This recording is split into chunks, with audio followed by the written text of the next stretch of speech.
Assalamualaikum warahmatullahi wabarakatuh. Saya Linda Datil Karomah dari Prodi Manajemen Pendidikan Islam, kelas D3. Saya dari kelompok 13, mata kuliah Manajemen Perkantoran dan Ketenagausahaan. Adapun materi yang akan kita bahas hari ini yaitu laporan kegiatan. Nah, kebetulan hari ini saya mendapatkan bagian materi tentang pengertian laporan kegiatan dan tujuan laporan kegiatan serta manfaat laporan kegiatan.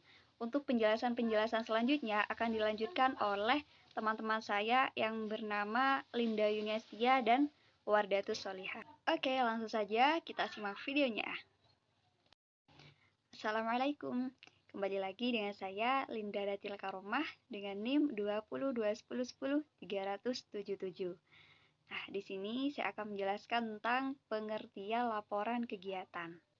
Ada dua bentuk pengertian laporan kegiatan. Yang pertama secara umum, yang kedua secara khusus. Secara umum, laporan kegiatan yaitu bentuk penyampaian informasi dari suatu fakta mengenai hal yang berkaitan dengan keadaan maupun kegiatan. Sedangkan pengertian laporan secara khusus, yakni hasil dari kegiatan anak buahnya kepada pimpinannya yang memiliki wewenang untuk menerima, mengoreksi, dan menilainya. Untuk pembuatan laporan secara tulis ini harus menggunakan bahasa yang baku dan struktur dan sesuai dengan struktur kaidah tertentu. Seperti itu.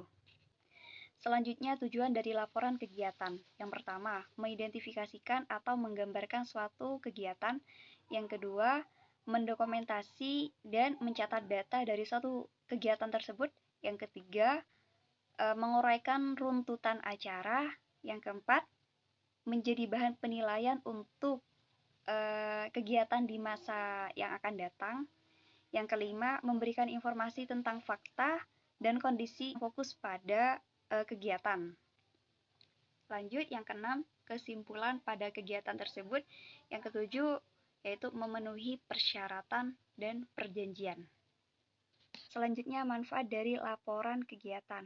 Yang pertama, sebagai dasar untuk menentukan kebijakan dan pengarahan pimpinan. Yang kedua, sebagai penyusunan untuk rencana kegiatan selanjutnya.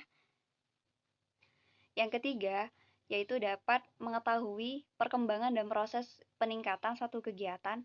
Yang keempat, sebagai data sejarah satuan yang bersangkutan. Yang kelima,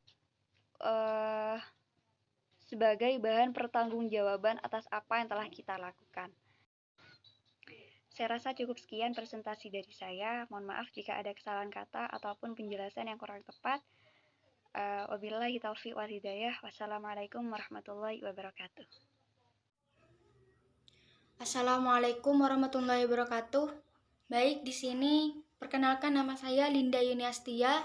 Di sini saya akan menjelaskan ciri-ciri laporan kegiatan. Laporan kegiatan bisa dianggap baik dan benar apabila laporan kegiatan itu berbahasa secara formal. Maksudnya di sini adalah bahasanya harus baik dan teratur. Yang kedua yaitu objektif. Objektif di sini adalah laporan yang digunakan itu harus berdasarkan fakta dan kenyataan secara spesifik dan detail. Yang ketiga adalah ringkas. Ringkas di dalam laporan yaitu hanya mengemukakan hal-hal pokok secara ringkas sehingga bisa dengan mudah dipahami. Yang ketiga yaitu lengkap. Laporan semakin sempurna apabila laporan tersebut mencakup secara keseluruhan. Yang kelima yaitu logis. Laporan bisa dianggap logis apabila laporan tersebut bisa ditelusuri alasan-alasannya yang masuk akal. Yang keenam yaitu sistematis, yaitu tulisan terdapat di dalam laporan itu harus tersusun di dalam satu satuan yang berurutan dan saling berhubungan. Adapun laporan yang baik itu ditandakan dengan dua hal, yaitu cara penyajian atau penyampaian yang jelas dan kelengkapan dari suatu laporan kegiatan tersebut. Adapun ciri-ciri laporan kegiatan, pendahuluan, isi laporan, dan penutup. Yang mana di dalamnya itu terdapat bahasa yang jelas agar pembaca laporan dapat memahami dengan mengerti apa yang bisa menimbulkan suatu pertanyaan. Dan teks laporan juga harus dilengkapi dengan bukti yang memperkuat objektivitas laporan.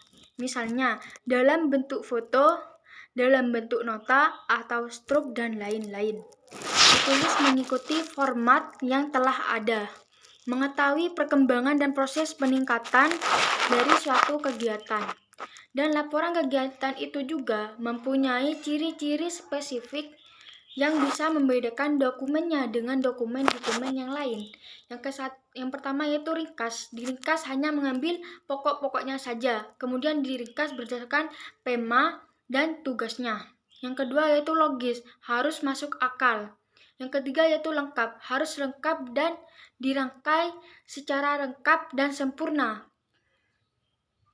tanpa mengurangi poin-poinnya. Yang keempat yaitu sistematis, secara berurutan, yaitu tersusun dari susunan-susunan yang berurutan dan saling berhubungan. Baik, sekian presentasi dari saya. Kurang lebihnya, Assalamualaikum warahmatullahi wabarakatuh. Baik, Assalamualaikum warahmatullahi wabarakatuh. Perkenalkan, nama saya Wardatul Solihah.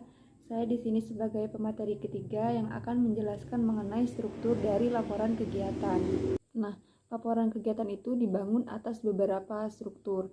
Dalam hal ini, struktur laporan kegiatan itu berbeda-beda tergantung dari kegiatan apa yang sudah dilakukan. Perlu kita ketahui bahwa struktur laporan kegiatan itu terdiri atas beberapa isi. Di antaranya itu yang pertama, pendahuluan. Pendahuluan ini berisi mengenai latar belakang kegiatan, yang dimana latar belakang kegiatan tersebut menggambarkan tentang kegiatan apa yang sudah dilaksanakan dan mengapa diadakannya suatu kegiatan tersebut. Kemudian yang kedua yaitu objek kegiatan dan strategi pelaksanaan. Secara umum pada bagian ini menjelaskan mengenai pihak mana saja yang sudah ikut serta dan terlibat dalam suatu kegiatan tersebut. Kemudian yang ketiga yaitu tujuan. Pada bagian tujuan ini menjelaskan mengenai maksud dan tujuan dari kegiatan yang telah dilaksanakan. Nah, selain pendahuluan, pada struktur laporan kegiatan juga berisi tentang isi laporan. Pada hal ini meliputi beberapa hal, yaitu yang pertama jenis kegiatan, yang kedua yaitu waktu dan tempat, yang ketiga pelaksanaan kegiatan, yang kelima peserta, dan yang keenam hambatan dan kesulitan.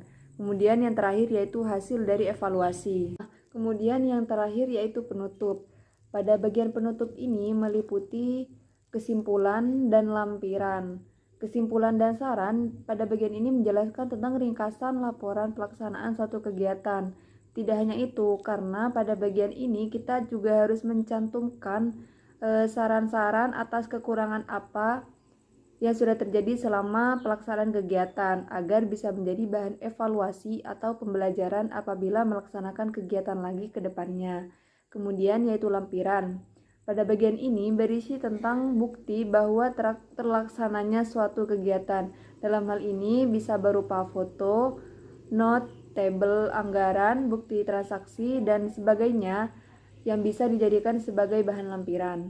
Nah, itu tadi yang saya sebutkan merupakan struktur dari laporan kegiatan. Mungkin hanya ini yang dapat saya sampaikan, kurang lebihnya mohon maaf. Wassalamualaikum warahmatullahi wabarakatuh.